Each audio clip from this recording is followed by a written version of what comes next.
인플레 속도는 좀 줄어들 거고 금리 상한선도 어느 정도 이제는 끝을 볼 수 있을 것이다라는 조금 희망적인 그러니까 그 얘기는 이제 인플레가 잡히는 나는 큰 전제를 갖고 있는 건데 그 시기는 진짜 한 1년 정도는 소요가 되지 않을까. 아유. 1년 정도 안에 근데 인플레가 잡힌다고 하면은 땡큐 아니에요? 근데 경기 침체가 올 것 같아요. 그 대신에. 그렇죠. 그거는 근데 뭐 경기 침체가 온다고 해서 뭐 이게 나쁜 소식이라기보다는 거쳐가야 되는 과정 아닌가. 뭐 침체라기보다는 당연히 인플레를 잡는 과정에서는 이 조금 칠 다운 될 수밖에 없는 과정은 당연히 수반이 돼야 되는 거고 그 이후에 다시 뭔가를 노려보려면은 반드시 필요한 과정이긴 한 것 같습니다. 진짜 이지컴 이지고 이 생각 드네요. 네. 자, 다음 이제 월가 하우스별 내년 2023년 증시 전망 총정리 한번 해볼까요? 네, 뱅가드에서는 뭐 역시나 리세션이 올 것 같다. 기어이 네, 침체 못 피한다. 네. 근데 이거는 이제는 뭐 우리 런던 고라니 구독자 여러분들은 뭐 당연하게 마음의 준비가 돼 있는 부분 아닌가? 그렇죠. 침체가 와야 인플레이션이 잡힌다잖아. 그럼 네. 침체 받아들여야지. 대신에 네, 깊은 침체 말고 네, 약간 마일드 리세션 정도로. 네. 그 우리 선풍기에 보면은 미풍, 약풍, 강풍 중에 약간 미풍 정도로. 그래서 저는 연준이 2022년도에 했던 급격한 금리 인상이 저는 돌아보고 나면은 굉장히 잘한 결정이라고 이해가 될 시기가 올 거라고 봐요. 네. 물론 이거를 미리 어떤 파월의 어떤 번복 입장 변경 없이 조금 더 마일드하게 뭐 20년도 때부터 왔으면 좋았을 텐데 뭐 코로나라는 특수한 상황도 있었고 전쟁 이슈도 있었고 그래서 어쩔 수 없이 선택한 급격한 금리 인상이지만 사실 이거 안 했다면은 나중에 더 큰 고통이 수반될 거라고 생각을 하기 때문에 네. 미리 백신을 맞는 거다. 저는 그렇게 생각을 합니다. 네. 그래서 리세션을 단순히 말 그대로 막 아래 공포다. 와, 막 진짜 지옥에 온 것 같다. 뭐 그렇게 받아들일 필요는 없을 것 같다. 네. 좋아요. 네. 그 다음에 UBS는 뱅가드하고 똑같이 리세션이 오긴 온다고는 보는데 약간 그걸 긍정적인 면으로 해석하고 있나 봐요. 네. 소개 좀 해주실까요? 뭐 인플레 압력이 좀 낮아질 거고 완화적인 스탠스로 연준의 그 입장이 좀 바뀌어 나갈 거다. 뭐 그렇게 이야기를 하고 있습니다. 결국은 이제 이것도 연준 긴축이 효과를 본다. 내년에 바로 그 해가 될 것이다. 네. 이렇게 그리고 여기서도 본질을 전 잘 집었다고 보는데 인플레가 둔화되는 것, 인플레를 잡는 것, 실제 금리가 플러스로 도는 것. 네. 정상으로 회귀를 했을 때 그다음부터 이제는 시장을 챙길 수 있는 여유가 있지 않겠냐 그런 의견입니다. 네. 다음 골드만삭스는요? 골드만삭스는 인플레이션이 경기 침체 없이는 안 잡힌다. 역시 네. 골드만삭스 다운 네. 분석인데 저는 다들 핵심을 잘 이야기하고 있다고 봐요. 인플레이션이 잡히려면 그동안 정말 뜨거웠던 수요가 진정이 돼야 되는 거고 자산 가격이 좀 톤다운이 돼야 되는 거고 네. 정상적인 수준으로 그렇게 됐을 때 노동시장도 조금 뭐 실업률은 올라가겠지만 어느 정도 좀 자연스러운 상태로 밸런스를 맞춰갈 때 그 다음 뭐 위험자산을 논할 수 있는 거 아니냐 비슷한 기조인 것 같아요. 네. 다음 모간 스탠리는요? 모간 스탠리는 bear market not over. 언제 오버해? 그러면 내년은 계속 베어마켓이라고 봐야죠. 네. 그러니까 이제 불마켓을 저는 상상화를 안 그렸으면 좋겠어요. 아 지금 그럴 때가 네. 아니다. 보통 막 어둠이 짙을 때가 새벽이 가까웠을 때라고 막 그런 얘기 많이 하잖아요. 근데 지금 어설프게 그 새벽을 기다리지 마라. 그러니까 일단은 지금 책상에 있는 숙제부터 해결하고 인플레 잡히고 그러면 경기 침체 같은 분위기가 막 형성이 될 텐데 그렇게 어두워 보일 때부터 조금씩 뭐 주식시장에서 펀더멘탈리 괜찮은 것들을 봐도 늦지 않다. 이 위험자산을 아예 안 보자는 얘기는 아니잖아요. 네.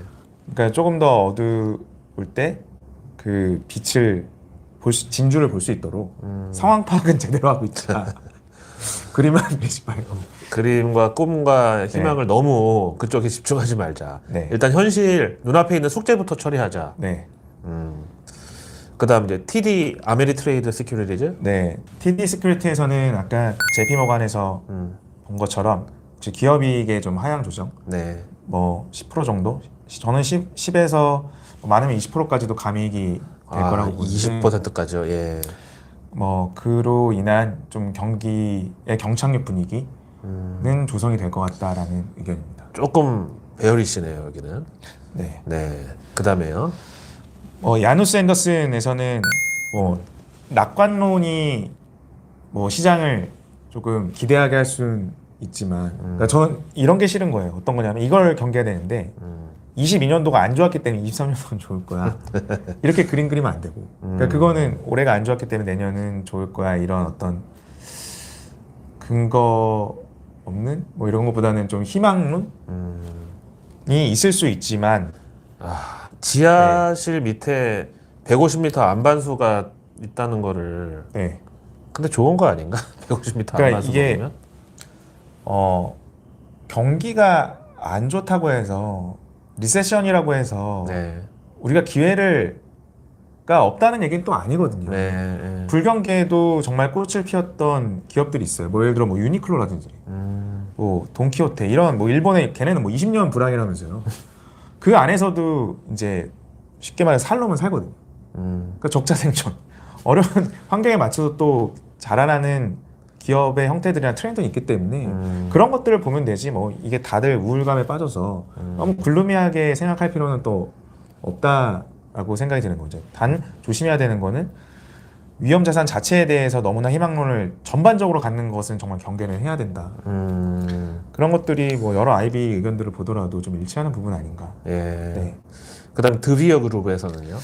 뭐 한동안 인플레이션 뭐 내년에도 인플레이션은 계속 화두가 될 거지만 또 그러면 그놈의 경제 지표 맨날 CPI, PPI, PC 계속 봐야 되는 거예요.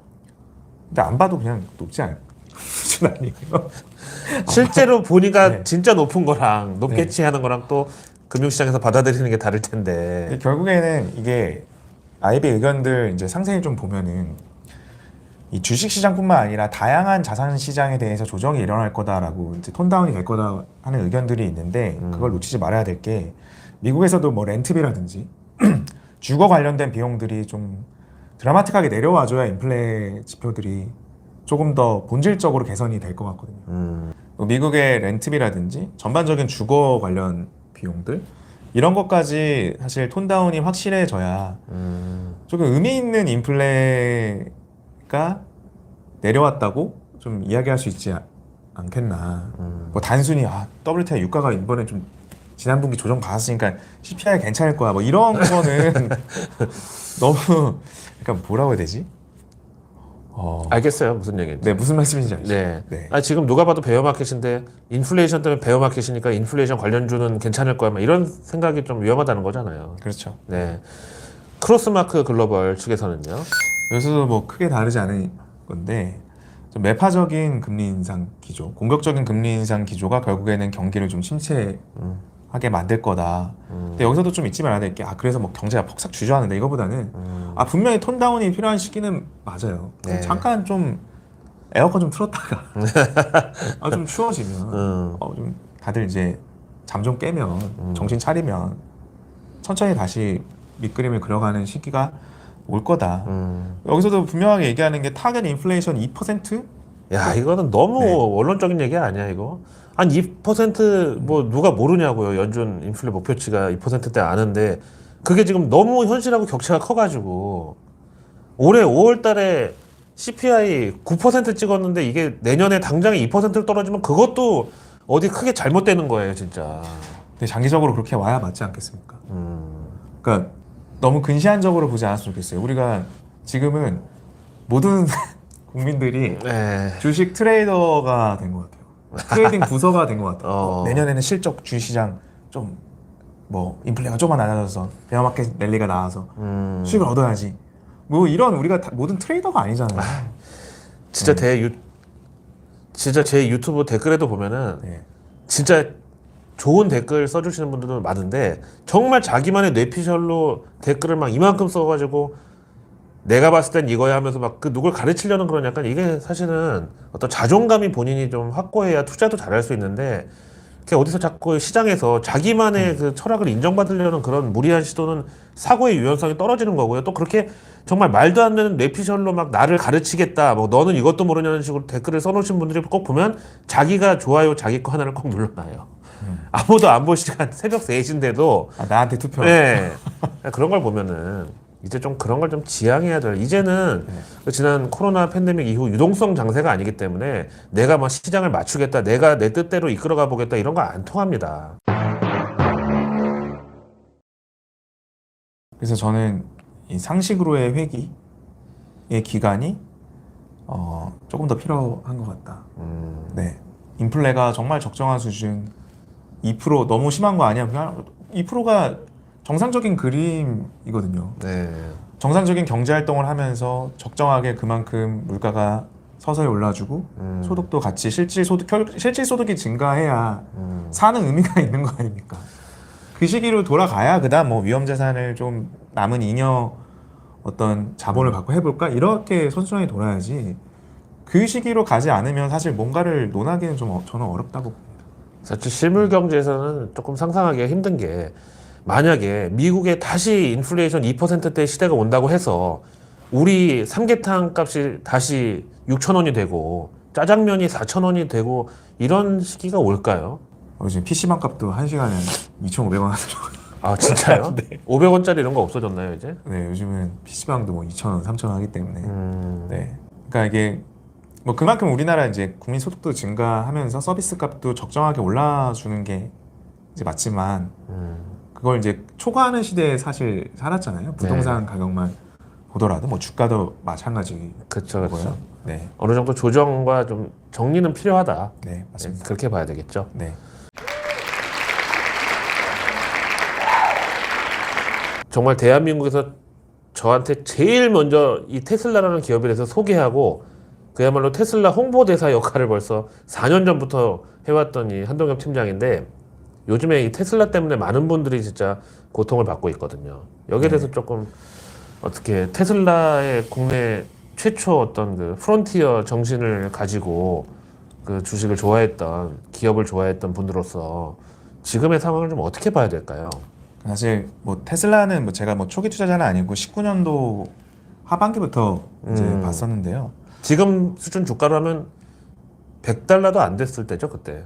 아 근데 예. 이거 제가 정말 정신이 없는 게 주식 분할을 너무 많이 해가지고 네, 주식 분할을 너무 많이 해가지고 지금 다시 차트를 돌려보면 한 30불대에서 300불 언저리에서 다 이제 딱 기억에 남는 게 투자를 그때 세미나를 하고 했던 마지막까지 보유했던 분들이 한 1000% 정도 수익률이 찍혔었거든요. 네. 그리고 저희는 사실 다 청산을 했어요. 야. 지금은 거의 갖고 있는 거 비중이 5% 정도밖에 안 됩니다. 네.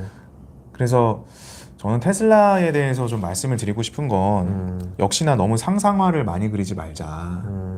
그래서 저도 궁금해서 많이 자료들을 찾아봤어요. 네. 국내 애널리스트 리포트도 보고 다 너무 좋게 써주셨고 합리적인 의견들이고 뭐 유튜버 분들 것도 찾아봤는데 너무 상상 그림이 많아요.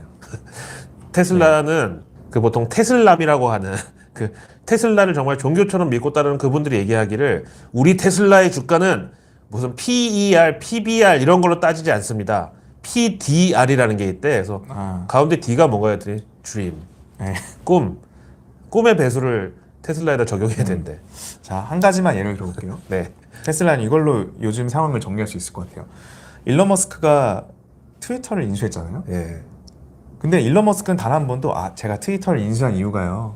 뭐 스페이스 X랑 무슨 통신을 하기 위해서요. 또는 테슬라 차량 간에 무슨 메시지를 전달하기 위해서 이런 얘기를 단 한 번도 한 적이 없어요. 네. 단 한 번도 한 적이 없는데 사람들이 트위터를 인수한 이유가 큰 뜻이 있어. 네, 이거는 뭐 스타링크가 뭐 전 세계에 정말 사각지대 없는 통신 환경을 만들었을 때 어디든 메시지를 주고받기 위해서 인수를 한 거래. 전혀 그런 말 한 적 없거든요. 저는 솔직히 얘기하는 건 네. 일론 머스크의 오기로 인수. 자기가 내 계정을 왜 자꾸 뭐 손대? 도지코인 갖고 뭐 그렇게 떡상시키고 테슬라 주가도 그 트위터 멘션에 따라서 왔다 갔다 하고 하니까 SEC에서 제재했잖아요. 네. 그게 짜증난 거죠. 그러니까 어느 날 매수 몇 프로를 매수했어. 그랬더니 트럼프 개정 정지다. 이거 민주주의 자기 생각에 민주주의의 어떤 자유로운 의견 교류가 침해되는 것 같아. 그래서 사실 저는 홧김에 인수했다. 홧김에. 아니면 이유를 찾을 수가 없어요. 물론 뭐 일론 머스크가 뭐 워낙 위대한 진이었기 때문에 나중에 어떤 연결고리가 생길지 모르겠지만 저는 사실 이게 팩트거든요. 근데 그 이유들을 막 많은 사람들이 막 유튜버들이 만들어내고 있어요. 그거는 아니라는 거예요. 그런 상상하는 그리지 말자. 네. 그리고 로봇 택시도 저도 투자 포인트로 한 그림을 갖고 있긴 하지만은 굉장히 오래 걸릴 거예요. 그러니까 실제로 폭스바겐하고 GM에서 정말 오랫동안 투자했던 자율주행 프로젝트에 대한 투자를 중단했거든요. 네. 이거는 도저히 현 세대에서는 쉽지 않다. 불가능하다. 네. 지금 전기차 양산하는 것만 해도 힘들고 자율주행은 굉장히 어려운 프로젝트다라고 이미 천명을 했어요. 사실 그렇기 때문에 테슬라의 FSD가 굉장히 저는 할 수 있는 부분이라고 생각하지만 시간이 오래 걸리는 것들에 대해서 너무 단기간에 있는 것처럼 이야기를 하면 안 된다. 저는 오히려 테슬라를 바로 보려면 정말 23년도 말에 사이버 트럭이 양산이 되고 미국의 차량 판매 1, 2, 3위가 다 픽업 트럭이잖아요. 맞아요. F150, 람, 그다음에 뭐 쉐보레 실버라도 이런 트럭들이 매출 1, 2, 3인데 그거를 마치 모델 3가 그러했던 것처럼 픽업 트럭을 기존 전통차들을 대체해가면서 숫자를 찍어낼 수 있느냐? 좀 그거를 그냥 팩트적으로 봐야지. 뭐 로봇 택시가 상용화가 어떻고 뭐 사실 스페이스 X도 테슬라랑 전혀 관계가 없어요. 트위터도 그렇고요. 휴먼 로봇도 그렇고요. 그렇기 때문에 너무 그냥 그 주변 사람들이 네. 자꾸 거기다가 상상의 그 나래를 갖다 붙여가지고 주가가 날아가게끔 하려고 하는 그런 게 좀 문제가 있네. 조금 냉철하게 봐야 되지 않을까. 팬덤 이코노미로 일어선 기업이 팬덤 이코노미로 또 이렇게 흔들린다는 게 좀 안타깝긴 한데. 물론 이제 19년도, 20년도는 저금리 기조였으니까. 그렇죠. 그땐 달랐죠. 비싸 보이지가 않았어. 네. 테슬라 PER이 200배일 때도 네. 안 비싸 보이더라고. 네. 근데 지금은 엄연히 S&P 500에 속해 있는 기업입니다. 네. 그러니까 실적이 굉장히 중요한 거고 앞으로의 가이던스나 성장률이 굉장히 중요한 거예요. 근데 매출이 뭐 중국에서 좀 우려감이 나오고 있고 뭐 전기차는 지금은 선택지가 굉장히 많아졌잖아요. 그때보다는. 그렇죠. 네. 그런 것들을 좀 냉철하게 감안을 하는 이게 19년도만 하더라도 약간 스타트업 같은 느낌이 있었거든요. 조금 네. 상상으로. 일론 머스크에 대한 팬덤과 어떤 내가 하지 못하는 것을 좀 정말 똘끼로 충만한 지니어스가 대신해주는 그런 느낌이 있었다면 지금은 기업인 입장으로서의 어떤 면모를 저는 보여준다고 생각하거든요. 좋습니다. 만약에 지금 테슬라 주식 갖고 계시다면 내년에 추가 매수? 아니면 그냥 여기서 손절? 어떠실 것 같아요? 이게 테슬라 주가가 굉장히 저도 팀원들이랑 얘기를 많이 했는데 어려운 주식이에요. 그러니까 그 일론 머스크의 그 행동을 예측하기가 좀 굉장히 어렵기 때문에 굉장히 어려운 주식인데 장기적으로 봤을 때는 테슬라가 갖고 있는 어떤 기술적인 진입 장벽은 굉장히 충만하다. 배터리 기술력도 마찬가지고 FSD 마찬가지고 그 네. 공정도 마찬가지고 훌륭한 건 맞으나 그것을 하나씩 이게 구슬이 아무리 좋아도 꿰어야 보배잖아요. 꿰 수 있는 단서를 어디서 발견할 거냐. 그게 저는 이제 픽업 트럭, 사이버 트럭의 본격적인 양상과 그 화물차인 세미의 판매가 실적 개선과 실적 성장성을 계속 유지시킬 수 있느냐. 그 부분을 확인할 때까지는 너무 민감하게 주식 매수를 하거나 그런 거는 조금 반대. 확인하고 가도 늦지 않다. 네. 그런 생각입니다.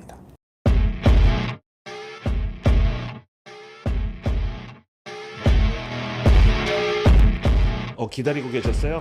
반갑습니다. 런던고란입니다.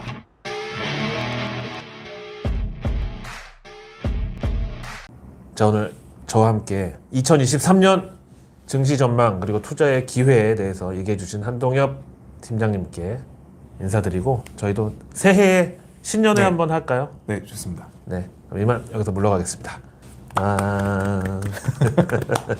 잘 된 것 같아요 오늘. 네. 자, 긴 영상 의리로다가 3편 다 시청해 주셔서 감사드리고요. 저는 새해 1월 1일 저녁에 바로 내일 뉴스, 아니 새해 뉴스 미리 보기 라이브로 인사드리겠습니다. 2023년에도 런던 고라니의 뉴스 농장에서 많은 수확 있으시기를 진심으로 기원합니다.